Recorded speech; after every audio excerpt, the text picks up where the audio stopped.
Timeline est une application que l'on peut utiliser en histoire. Timeline signifie frise chronologique. En histoire, les élèves doivent savoir faire des frises chronologiques et situer des événements les uns par rapport aux autres. L'application Timeline pourra leur permettre de travailler ces compétences et d'avoir un très beau rendu. Dans une même application, vous pouvez créer plusieurs comptes élèves en cliquant sur plus New User. Ainsi, chaque enfant aura son dossier. J'ai commencé à créer une frise chronologique sur la Renaissance. J'ai déjà inséré 2 personnages historiques. On peut voir leur nom, une date, un événement clé et une image.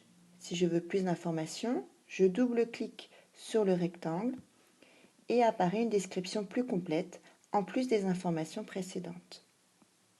Je vais maintenant vous montrer comment on fait, c'est très simple. Je clique sur la ligne et j'insère les informations. En titre, je vais mettre Magellan. Pour la description courte, je vais noter les dates et ce qu'il a fait durant cette période. Pour la description longue, je vais préciser davantage le navigateur Magellan. Le navigateur, on va préciser portugais. Le navigateur portugais fait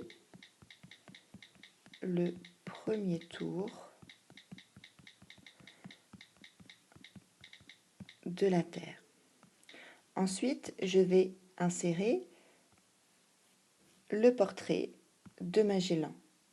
Donc j'ai accédé aux photos de ma pellicule, j'ai sélectionné Magellan, OK. Je valide. Je retrouve donc la carte sur ma frise chronologique.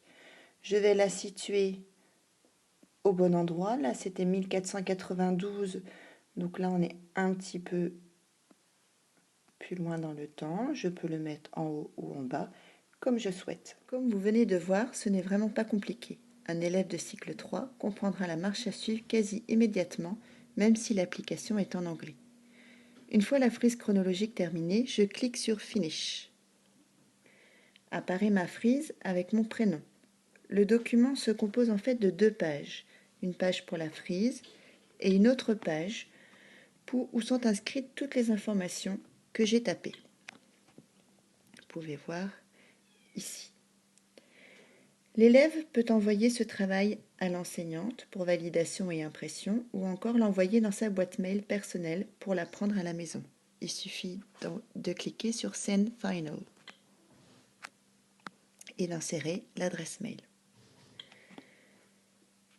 Timeline est donc une application simple et efficace à utiliser régulièrement pour enrichir les frises au fur et à mesure de l'avancée du travail en histoire.